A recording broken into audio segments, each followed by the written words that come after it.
Welcome to Profound Frivolity. We're your hosts, Dustin, Oren, and Gray. and in this podcast, we're going to be telling stories that you didn't know you wanted to hear. So grab a drink, And some good and plenty. because this is Profound Frivolity.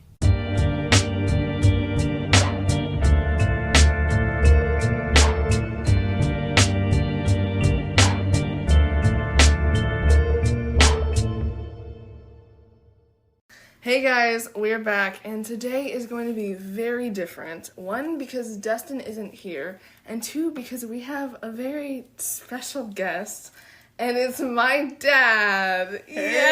Yay! I miss Dustin already. Yeah, I'm he not- listens. Yeah. Does I'm a big Dustin fan. He's got Yeah. a lot of energy. Yeah, yes he does. I guess you're gonna have to make up for that. Okay, I'll bring some Dustin energy. Great. All right, good. Oh, no, that's good. So basically, we know he has a lot of stories. He Yeah. has been around a lot longer than we have. Yes. You call him and- old? No, he's I just was been alive around in- a lot longer. We in haven't the been late around 20th for very century, long. actually. Yes, Oh. man. That So- I wasn't around then, so Wow. different things were probably happening before I was born. But I wouldn't know because I'm a Gen Zer and we don't know anything. Good thing Gray's dad. Okay, Zimmer. Gray's dad is here to educate us, though. That is correct. So we're going to be doing a lot more listening, but Yes. don't worry. There's going to be nothing educational about this at all. Oh, okay. I'm simply going to tell you how I met your mother. Okay. In this episode, I'm going to tell you how I went from not in Austin, Texas, meeting your mom to in Austin, Texas, meeting your mom. Oh, so the journey from not meeting my mom to meeting my mom. Yeah, with a few episodes and events along the way, hilarity ensues. Of course. Exactly. Yes. That's what we like to hear. Yes. Okay. You guys can ask questions along Yes. the way. And I'm probably going to. Yeah. 'Cause Yes, sometimes interjections. I kind of get lost in it. Yeah. Okay. Memories. Yes. Memory. Oh, yes. Well, it all begins. No, it doesn't even begin. Oh, okay. But we'll start not in Austin, in New Orleans. Great. That's Once far upon a away. time. Once upon a time, before I met your mother, Gray. Ugh. Am I making you uncomfortable? No. Just wait. This is going to be good. Once upon a time, before I met your mother, Gray, I moved to New Orleans, Louisiana, because I thought it would be cool. Yeah. Was it Yeah. cool? It was something cool. I mean, there was some cool stuff, but it's also a gross, dirty, disgusting, dark, trash-filled city. Oh, okay. And when I say trash-filled, I mean like heaps and mounds of trash. Did they not have garbage cans back then or something? Or like... They do, but they overflow. And, New Orleans gets just as hot as Texas. Yeah. Oh. And, So and rank. like Literal burning trash. yes, dumpster fire. That's how they measure the success of Mardi Gras, the festival there. Like at the end of Mardi Gras, they just take street sweepers and they move them down the French Quarter. And once they get to when they get to Canal Street, they measure how many feet of trash is piled up, and they say, "This year we had a 20-foot Mardi Gras." Oh my god. It's disgusting. It's a really, really gross city. There are some cool things about it. But I lived in the Garden District, which is where the streetcars are and stuff like that. And I lived in this mansion. Yeah. But the mansion was really old and had been sectioned up into apartments. So I just lived in So you can be like, oh yeah, I live in a mansion. see that big house over there? I live in it. I live in it with 30 other people. With 30 other people who have their own little section that's locked up. And so you had to go up these stairs, and then there's like a little room and a kitchen, and not much more than that. Mm-hmm. Okay, but here's the thing about those houses and that city. Rats. Yeah, if you can imagine, that house is just like, it's got extra walls where rats love to live. Yeah. And it's really old.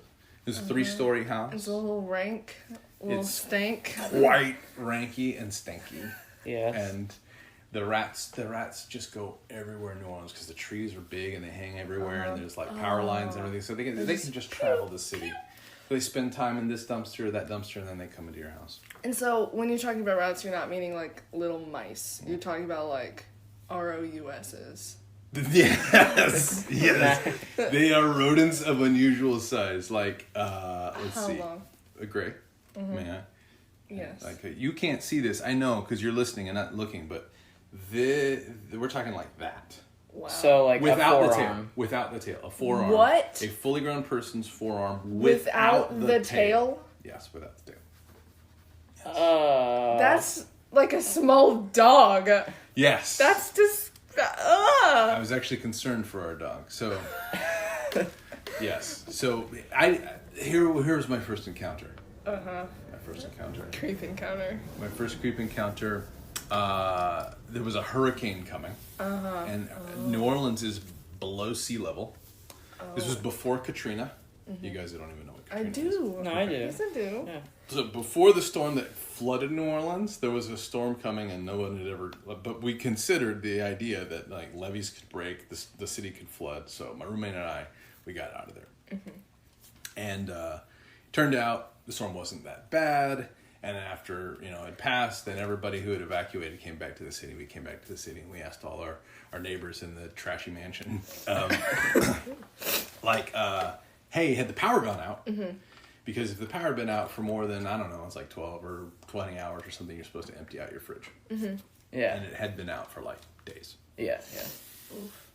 So we're emptying all the food out of the fridge and out of the freezer and everything. And it was an exhausting day. And I made the big mistake of falling into bed without taking the trash out. Uh-oh. After we had dumped a whole refrigerator full and freezer full of food into the trash. Oh, no. Yeah. And do you know what ham hocks are? It's like a meat, right? It's like a part of an animal. Oh, wow. Yes, it is part of an animal. Deduction. Yes, it's like a softball size chunk of meat and bone Gotcha. that you make soup with, right? You just You just chuck it in there for chuck it in there for flavor and stuff like You that. just like fish all the bones out. Yeah, because they're big bones and stuff like that. So yeah, you can fish them out easy. And anyway, we had this like pack of 6 ham hocks, a half dozen ham hocks in the freezer, threw them in the trash, wasn't thinking anything about it. And the next morning, I'm like, all right, I got to go to work and grab my stuff, and then I hear this kind of a scream. Just a little bit. From my roommate. And it's because these ham hocks were no longer in the trash. They had moved. They were alive. Yes. Something was alive and had moved the ham hocks. Like that toe space under the kitchen sink? Yeah. Yeah. They had been lined up neatly under that toe space. All 6 of them? 5 of the 6 were lined up underneath the sink. And the 6th? The 6th was dragged all the way across the kitchen up near where the water heater was. Night of the living ham hock. I don't know what all had taken place that night, but it was over there, where the water heater was, but there was a lattice that was too big for the ham hock to come through, and so like whatever had drug it gave up because the sun was rising and people were stirring. We knew we had. I mean, like the trash can hadn't been knocked over. Nothing. Like somehow Just like yoinked and then just like chucked them all one by one. Like, hey, Billy, catch these! or he was big enough to just lean into the trash can and pull it out. Stand up, lean in, and take it out. So I went to the hardware store and I got a rat trap. I mean, a big old, not a mouse trap, a big old rat trap. And they sell these in New Orleans, extra big, I think, because this thing was a monster. And the next night I set it and I put it up against that spot. The great thing. Yeah. And I put some cheese ball on it. Holiday cheese ball, Yeah.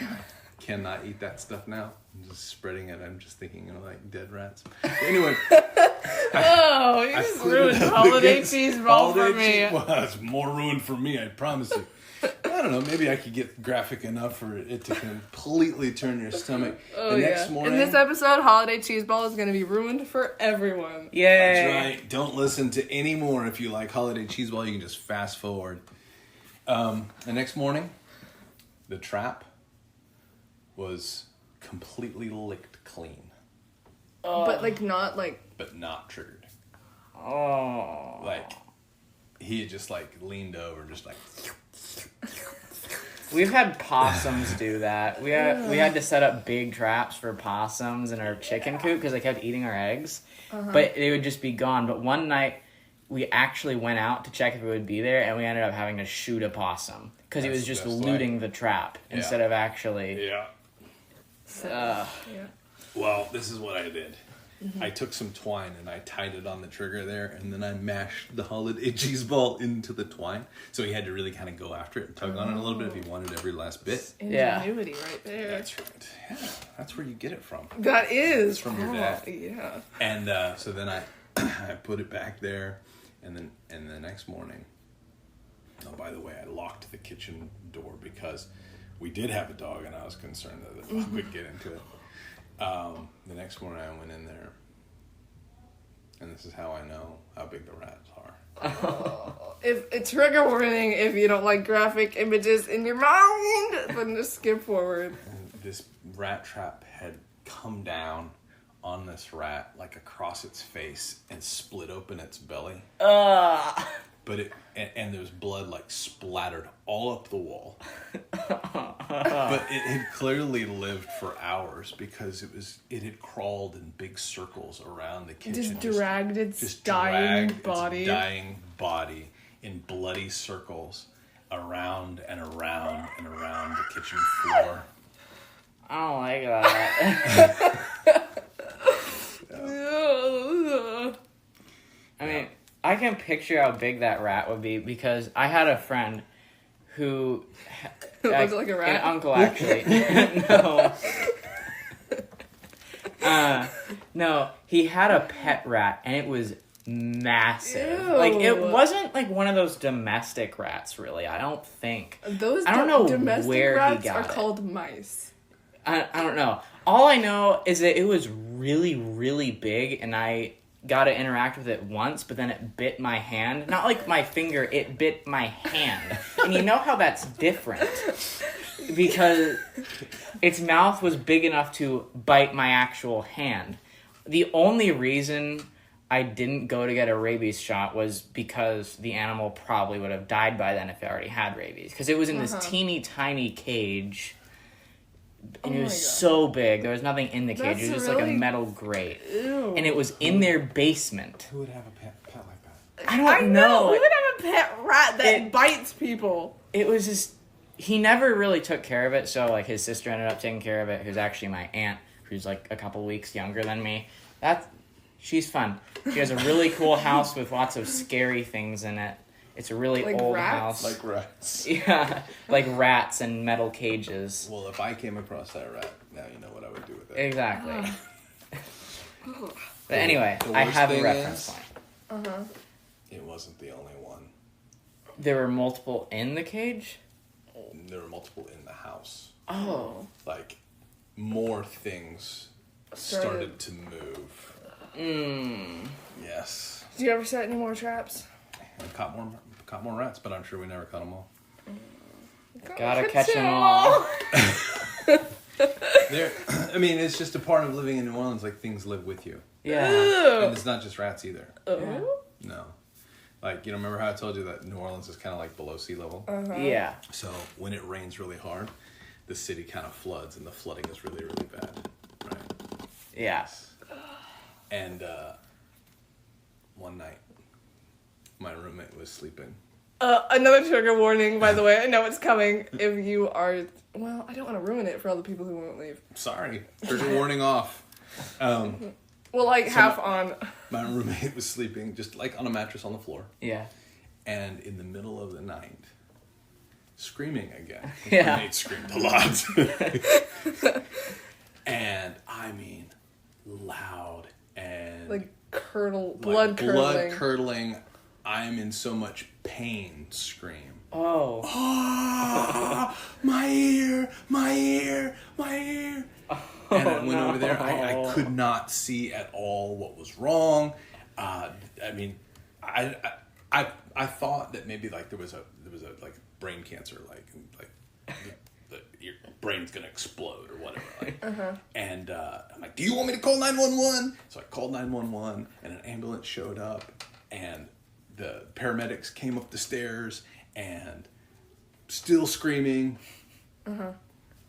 Paramedic shines a flashlight into my roommate's ear, and when that happens, 2 antennae emerge. Oh.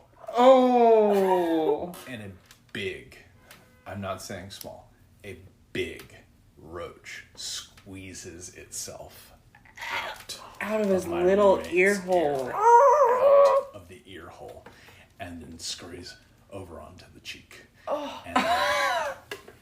And This is like a horror movie.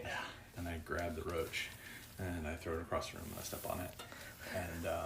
And the paramedics were like, oh yeah, that happens all the time when it rains a lot.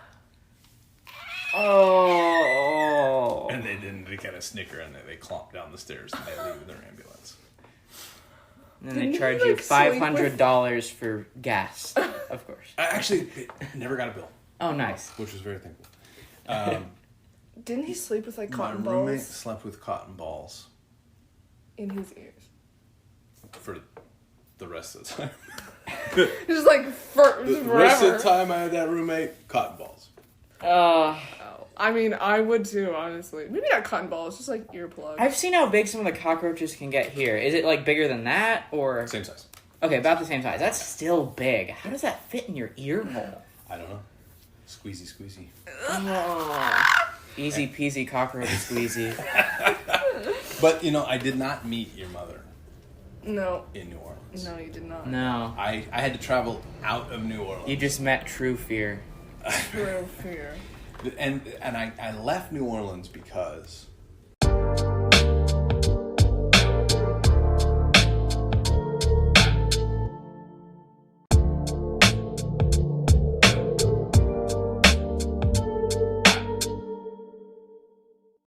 one time we threw a party. And a friend of mine came from Texas, drove all the way from Texas to New Orleans To make it to the party? to come to the party. Wow, that's commitment. And brought a friend that I had never met before. This guy is just crashing the party. It's 2 a.m, and I'm in the kitchen, and suddenly this giant, like 7 foot tall, 300-pound, beard down to his belly button, ponytail down to his crack guy, like he bends down and walks into my kitchen doorway, and I'm standing there, and he says, "Hi, I'm Bill. Got any whiskey?" Hi, Bill. And Bill and I stayed up for hours that night talking about Montana. What Bill would do is he would go to Montana in the summers, and he would fight forest fires, and they would pay him a bunch of money, and then he would travel all the rest of the year Spending the money. and then would come back to Montana to fight fires again. And I thought, man, if I ever leave New Orleans, I'm going to go do that.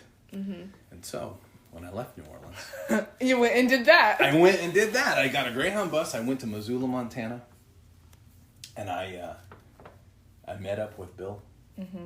And the thing is, when I got there, Bill lived in another giant house full of people, except for this time it wasn't all sectioned up into apartments. So like it was just 12 people all living in a big giant house. Yeah. Like 2 people in this room, 2 people in this room, and Bill slept in a sleeping bag on a couch in the basement where the washer and dryer were.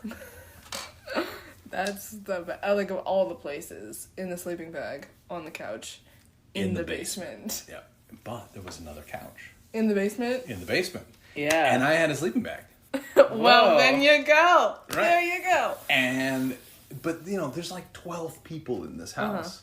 And I just kind of show up and Like, oh, it's another one. well, there's Come a on couch, in. right? And nobody really protested. I don't think there was time for like a house meeting or whatever, so I crashed there. Just walking around eating your bagel, and everyone's just like, "Who's that guy? Oh, he lives with us now." He lives with us now.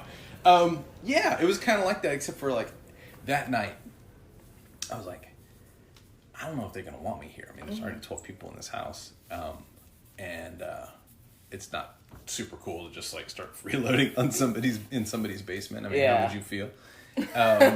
I've done that a lot. They're never happy. So the next morning, it turns out this house is full of slobs. Oh. Total slobs. They get up, they make a big breakfast, they leave dishes and pots and pans everywhere. 12 people. 12 people is like... So 12 people's worth of dishes. 12 people's worth of dishes, and then they all leave and they go to work or school or wherever they're going. And then you're just there. And I'm just there. with I've the got nothing to dishes. do because I just showed up to Montana and I'm like, I don't even know how to get this firefighting job, but I'm here. And here are all the dishes. Mike, I know how to earn my keep. If I do all the dishes, they'll beg me to stay. And so that's what I do. I just clean all the dishes and I put them all away. And then when all the slobs come home, they're all asking each other like, did you do the dishes? No, I didn't do the dishes. Did you do the dishes? No, I didn't do the dishes. Who did the dishes? And I just like meekly raise my hand. It's me, the guy who was sleeping in the basement last night. And they're like, dude, you can stay here. And so that's what I did. Like, that's how You've been appointed high butler. Yes. You can sleep in the basement. On the dishwasher. Yep. And that's how I earned my keep. I mean, you can sleep in the basement and do our dishes, and you can stay here as long as you want. And it was great because I didn't have any money. You didn't have anything else to do. It's zero money and not a job. But I was trying to get a job. I was trying to get this job working for the Forest Service fighting fires. Which apparently paid pretty well if you could just go live off of that for a year, you know? Yeah. Or at least for travel. Yeah, well, I mean, Big Bill knew how to travel cheap. But, so they helped me. Because it turns out, like, at least half of the people that lived in this house, they had jobs fighting forest fires. They worked at these different stations all around Montana and stuff like that. So they helped me fill out the application, and here's what you need to say, and then I mailed off the application to the Forest Service. And it turns out that the crew boss in Superior, Montana, walks out with all of the applications, and he walks out to his crew, and he's like, all right, looking to make some new hires. There's this guy, and there's this guy, and there's this guy. Does anybody know any of the people that I'm listing off here? And he read out my name. And one of the guys that lived in the house, one of the slobs, says, well, I know that guy. It's like, well, do we want to hire him? And he says, well, he does the dishes. He's hired. That's how you got the firefighting job. That's how I got the job fighting forest fires. Awesome. Because you did the dishes. That's great. Hard work pays off, guys. Oh, yeah.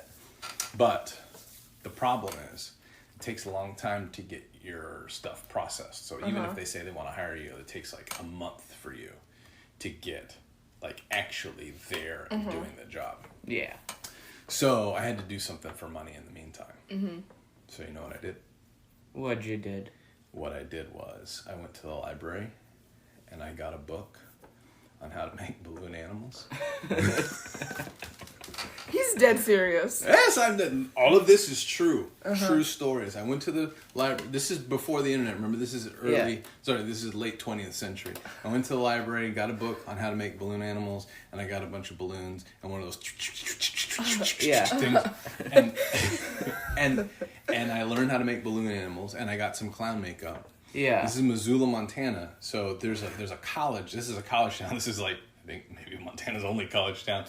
And so I would go out on the weekends when all the college students were out at the bars in Missoula, Montana, and made up as a clown. Yes, and I did street clown balloon animal busking. Nice. Yes, and it paid really well. I mean, like, I would do the balloon animal, and make a flower for the girl or whatever. And a sword for the guy. A sword for the guy, two swords of two guys, and then they'd fight, and their inhibitions were low. Yeah. And then I would take off my little clown hat and I'd hold it out, and people would put 10s in there. Wow. Nice. And you know, when you're living in a sleeping bag on the couch in the basement, it does like tens will do. Yeah. And that's all the kind of money that you need. Uh-huh. So it was great. It was great. I loved busking as a clown, making Yeah. balloon animals. But every once in a while, because you're downtown, Yeah. you know, people get a little rowdy. Yeah. And Sorry, if y'all hear my little brother just... Oh, did he just stop? yeah, he's a very courteous little brother. I mean, for a 4-year-old, he's very courteous. Oh. Yeah. Oh, there he is. I don't know if y'all could hear that. Last time we said something like this. We were like, Nobody- oh, the ice cream truck. And everyone's Nobody like, I heard anything. nothing. Yeah. Well, people get a little rough sometimes, and evidently there was this couple. I guess they were a couple, and they started getting into this fight. And the girl was on a bicycle, right? She was like standing there straddling a bicycle. She'd kind of, I don't know, ride from her apartment or whatever. And they were kind of yelling at each other in the street. And the guy, total jerk move, he pushes her while she's straddling her bicycle. She falls down in the street. Oh my gosh. I mean, listeners, this is not how you treat women. But, so, knowing that, I did what anybody else would do, and I rushed up to the guy. In clown makeup. Yes, I had my clown makeup on, and I had a balloon sword. And I'm like, hey, back off. And he just looked at me. He's like, are you serious? You're a clown. And I said, yeah. And you're about to get your butt kicked by a clown in public. Is that what you really want? And he just slowly backed away. And then I was able to help the young lady back on her bicycle, and she rode off. And it was... It still bothers me. It still bothers me. You don't treat a woman like that. That is awesome. I love that so much. Are you about to get your butt kicked in public? You really want that? By a clown? It wasn't the only aggression that I experienced in Montana. Yeah. No. I did end up getting the job Yeah, nice. in Superior, Montana, to fight fires with that crew. Superior? Superior is the name of the town. Oh, Little okay. town. I was I don't like, even- oh, there's Montana and there's Superior Montana. Okay. Yeah, you can look it up. At that time, I don't think they had a street light, Oh. but they did have a Forest Service station, and yeah, crew was great crew, and there was I don't know if you know much about Montana or the people of Montana, but there are a lot of Native Americans, right? Indians Yeah. in Montana. In fact, there's one tribe called Blackfeet. Yeah. There's a lot of Blackfeet Indians that also work on firefighting crews. Yeah. And we had one Blackfeet Indian on our crew, and his name was Ed. Ed the Indian. And he was great. he was a really jokey kind of guy. He was a big guy, and I would joke back with him. Well, one day, I said something. I still don't really know what I said, but he was joking, and I was joking, and I offended him, and I didn't even know that I offended him, but he was really offended. And evidently, when Ed gets offended, People die. he gets really offended. Yeah. I mean, this is like Western Montana, so like bar fights in Western Montana sometimes end in chainsaws. Oh. Oh my gosh. And so Ed is offended. I don't know it, but I come back from being out on the trail, out with the crew, and Ed's off with some other crew. I come back. Ed's already gone to the bunkhouse, kind of like off-site. Yeah. And people start talking to me. They're like, Ed says he's going to kick your butt. They What probably did you didn't do? say butt though, did they? Well, I mean, this is the Forest Service. But they're like, what did you say to Ed? I'm like, I don't know what I said to Ed. Like, well, you said something, and he is going to fight you. Oh my gosh. And I'm like, well, I have no idea what I said to Ed. I hope I can make up with him, but I don't really want to fight Ed, the Indian. And the next day, I show up. Ed has already gone out in the truck. So, okay, there's one day that I don't have to fight Ed. And then I come back off the truck. And I'm like, okay, where's Ed? Ed's in the gym. Which, it's just like basically a room with some weights in it. Yeah. And I'm like, okay, I walk into the gym. I just got to go confront Ed. I got to go, like, figure out what I did to offend him. And he's there bench pressing. Oh my gosh, like a movie scene. Getting fit for the fight or whatever. And I walk in, I sit down right next to him, and of course he's kind of in a compromising position. He's got all this weight on his chest. And he looks up at me, his eyes get kind of big, like, uh-oh. He found me. I'm not ready for this. I'm like, hey, Ed, I heard that I said something that offended you. You know, I didn't mean to offend you. I hope you'll forgive me. Nobody, I don't think, ever talked to Ed this way. I'm like, hey, I didn't mean to offend you. I'm not really sure what I said to offend you, but I heard that I did, and I just, please forgive me. I didn't mean to. And he looked at me, bewildered, and then just grunted. Yeah, just like that. Do it again. Yeah. Didn't that sound good, guys? Yeah, I sound good. I'm the star of this episode. Yeah, you could be Ed the rest of the time through. Yeah. Actually, the rest of this whole story, that's all he says. So, I just leave. I'm like, I don't know if things are good with Ed. He didn't say, yeah, I forgive you. Thank you for repenting. He didn't say, he just grunted.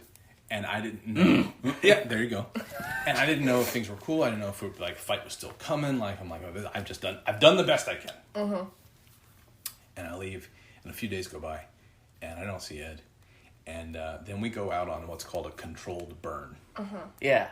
Controlled burn is where you basically you light a half of a mountain on fire and you try to keep it from spreading. Wow, that sounds terrible. I mean, very carefully in strips, you So light half of a you mountain. light it up while you're there, so it doesn't light up while you're not. That's right. Because you get a lot of dead wood built up and stuff like that, and you're like, okay, that's gonna burn if we don't Burn it. Yeah. And it'll be out of control. It'll be an out of control burn. So you get your hoses all laid down the mountain, and you wet the sides of the mountain and stuff like that, so it doesn't spread past what you're gonna do, and then you just light it in careful strips all the way down the mountain until you get down to the bottom of the mountain. It's supposed to be, they do a good job. Yeah. So we're doing this control burn. It takes all day, and you gotta keep walking the perimeter to make sure it's not spreading. And so at the end of the day, the crew boss sends me down to walk the perimeter. And so that means, you're talking about a 2-mile hike down this mountain and around the bottom. Yeah. But what I don't know is that he sent Ed to hike the perimeter the other direction. So I'm walking down one side of the mountain, Ed's walking down the other side of the mountain. We both get to the bottom and we both start to go towards each other. And there, at dusk, down at the bottom of the mountain, in the woods, I start seeing that there's somebody coming towards me, and he doesn't see me yet, but I see that it's Ed. And I have an axe, and he has an axe. I hope I'm better with an axe than he is. And but he doesn't see me because he's eating bugles. You know what bugles are? Yeah. Those corn They're chips. Ed is just head down eating bugles. Yeah. And I'm walking, I'm like, oh man. Now I get to find out whether or not he forgave me. Whatever it is I said. And he looks up and he gets that same look in his eyes that he did at the gym, like, oh, there's my enemy. He doesn't say anything, he just says, yeah, that's right. And we get about this close to each other. This close as in a foot apart. Yeah. And we stop. And he reaches into his bag of bugles and he pulls out a big old wad, a handful of bugles, and he holds them out like that. That's what he says. Huh. And he puts them in my hand and then keeps on walking. And that's when I knew things were cool with Ed. Nice. That's awesome.